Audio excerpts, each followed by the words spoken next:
भगवान की परम मंगलमय कथा का आनंद प्राप्त करने के लिए हम सब विराजे हैं। भगवान की अकारण करुणा का जो फल आज हमें प्राप्त हुआ है कि आज हम सब मिलकर के भगवान की कथा का चिंतन मनन अनुसरण करने के लिए यहाँ विराजे हैं।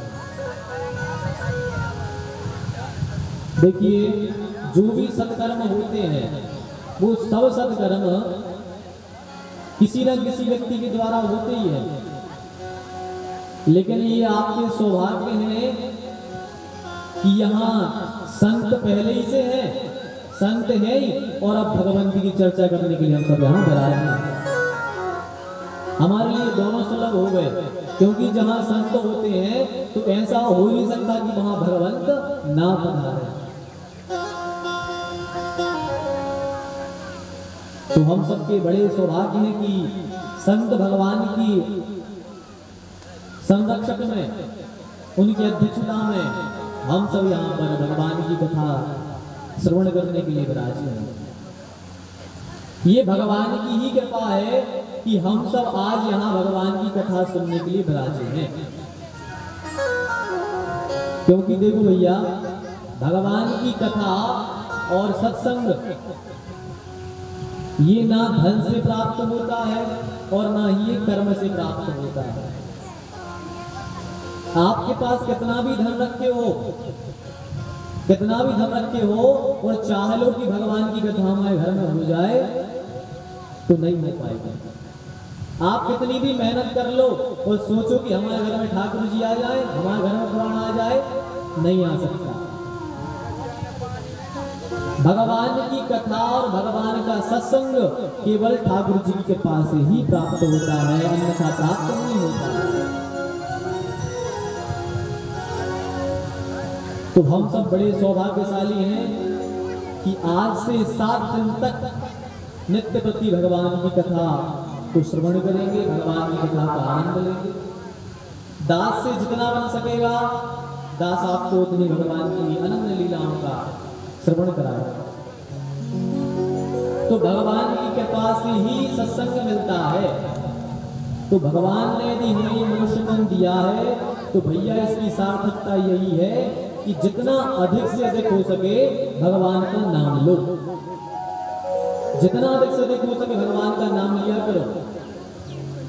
क्योंकि यदि हमें ये शरीर मिला है तो ये केवल हमें भोजन करने के लिए, विषय भोग करने के लिए नहीं मिला। हमें ये शरीर मिला है तो ये शरीर हमें भगवान का भजन करने के लिए मिला है। इसलिए खूब चकाचक भगवान का भजन किया करो। भगवान के भजन के बिना ये जीवन सूना है। कैसा है? तूने राम नाम नहीं लीना, भरी जवानी में चल डूब के मर जा रे चुल्लू भर। जिसने भगवान का भजन नहीं किया उसका जीवन तो नष्ट हो गया। इसलिए जितना अधिक से अधिक हो सके भगवान का भजन करो।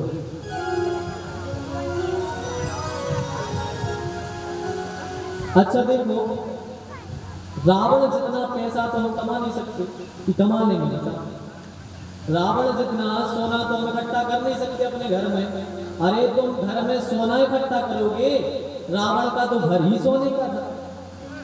बताओ, नहीं इतना बड़ा परिवार सो हो सके आपको, एक लग पूत सवालक नाती, इतना बड़ा कुटुंब। कुटुंब तो ठीक, इतना परिवार था रावण का कुटुंब तो इतना बड़ा था, और इतनी बड़ी पहुंच पकड़ हो सके आपकी।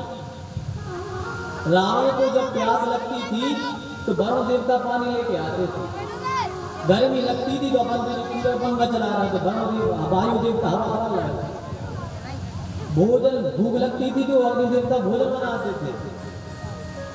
फिर बताओ किस बात की कमी थी रावण के? यहाँ सब कुछ था, पर उसने कभी भगवान का नाम नहीं लिया, भजन नहीं किया, कभी भगवान का नाम नहीं लिया।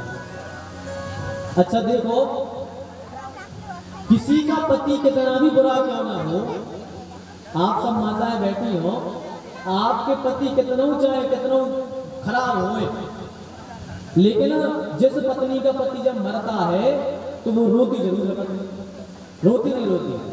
हम कह रहे गाँव वार बदगावे रोए, मारा दुआ सुबह बढ़ा रहे, अदा हम फिर गाँव वालों को दिखावे रोए थे।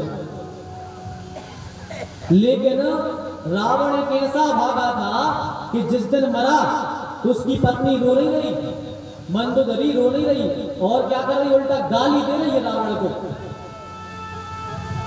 क्या कर रही है मंदोदरी, राम विमुख हाल तुम्हारा और रान को कुल रोवन वारा। अरे पापी, अरे दुष्ट, आज तेरे कारण, सिर्फ तेरे कारण आज कुल में कोई रोने वाला तक नहीं बचा, कोई रोने वाला तक नहीं बचा घर में। तो बताओ रावण की भैया किस बात की कमी थी, सब कुछ था, पर उसने भगवान का कभी भजन नहीं किया। इसलिए भैया यदि भगवान ने आपको मनुष्य जन्म दिया है तो भगवान का नाम जप कर लो। अच्छा, अपन जैसे संसारी से कहो तो उसे कहो अपन भैया भजन करो, कोई से अपन बोलो भैया भजन करो तो पता क्या कहते हैं, बोले महाराज मन नहीं लगे, हमारा मन नहीं लगे भजन करेंगे। किसी से अपन संसारी से कहो भैया भजन करो तो कहता है मन नहीं लगे, जब मन लगे तब भगवान का भजन करेंगे। पर संत की सोच अलग है, यहाँ सब संत विराजे हैं, बड़ा आनंद आया कथा कहने में। संत की सोच अलग है, संसारी कहता है कि जब मन लगेगा तब भगवान का भजन करेंगे, पर संत कहते हैं जब तक भगवान का भजन करोगे नहीं तब तक तुम्हारा मन भगवान के चरणों में लगेगा। बताओ, अच्छा जैसे देखो अपन तो भैया अच्छी सीधी सीधी उदाहरण देख जाते हैं, सबको समझ में आ जाए। जैसे देखो इतना ही अपने गांव में तैर के बोले थे, हाँ तो आपको को तैर ले कौन नहीं तैर पाएगा हमें भाई, तो ऐसी बता दे जी भैया तैर ले, तैर गया था। अच्छा पानी चाहिए है ना, कहोगे पानी चाहिए, तो जैसे तैरने के लिए पानी चाहिए, बिना पानी के आप तैर नहीं सकते। ऐसे ही देखो, जैसे गुआरी गांव है ना, गुआरी गांव में इन भैया से भैया ने बोली कि भैया हमें तैर वो सिखा दो। उन्होंने कहा ठीक है चलो, नदी अपने पास ही में है, बुरज्जा घाट के पास में नदी, चलो तैर भी चल सिखा दो। तो अब जिसको तैरना आता था वो तो चला गया नदी में, और जिसे तैरना सीखना था वो खड़ा था घाट।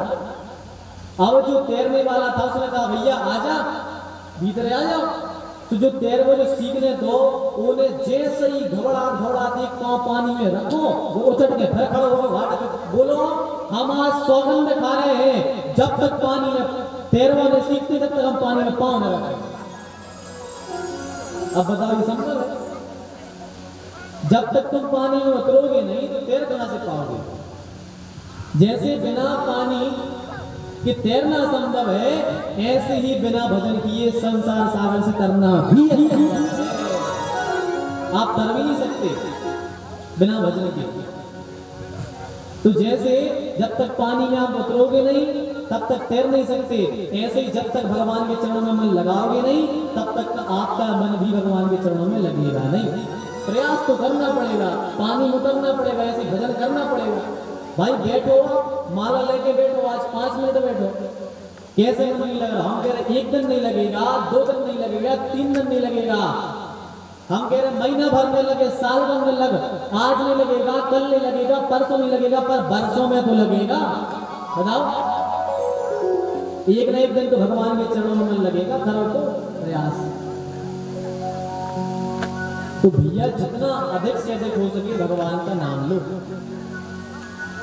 क्योंकि भगवान के भजन के बिना ये सारा संसार सूना है।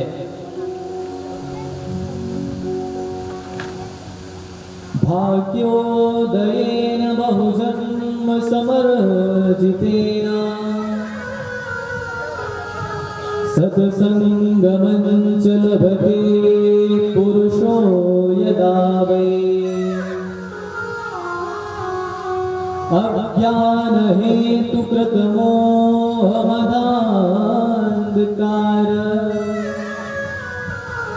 नासमं विधाय हि तदोदयते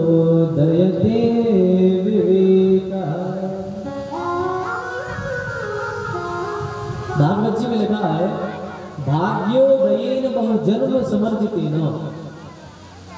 भगवान की कथा जो है ये कब सुनने को मिलती है? भाग्योदयेन बहु जन्म समर्जितेन, जब हमारे कई जन्मों के भाग्यों का उदय होता है। एक जन्म का नहीं, दो जन्म का नहीं, 1000 जन्म का नहीं। देखो यहाँ ये 4 थे तो सीधा लिख देते 10 जन्म या 20 जन्म या 100 जन्म, लेकिन क्या लिखा है? भाग्योदयेन बहु जन्म समर्जितेन, माने एक नहीं, 1000 नहीं, कई जन्मों के बाद जब अपना भाग्योदय होता है तब जाकर के हमारी भगवान के चरणों में रुचि होती है, कुछ रुचि हो पाती है। सत्संग मंच लभते पुरुषो यदा, तब जाके हमें भगवान की कथा सुनने मिलती है जब हमारे कई जन्मों का उदय होता है। आप सब बड़े भाग्यशाली हो कि कई जन्मों के उपरांत आपको आज ये कथा सुनने का फल प्राप्त हुआ है। ये हमारी महानता नहीं है, ये किसी की महानता नहीं है, आपकी स्वयं की महानता है। ये आज आपके भाग्योदय हुए हैं तब जाके आपको कथा सुनने मिली है। और सत्संग से होता क्या है? सत्संग मंच लभते पुरुषो यदा वै, अज्ञान हेतु कृत मोह मदान्धकार।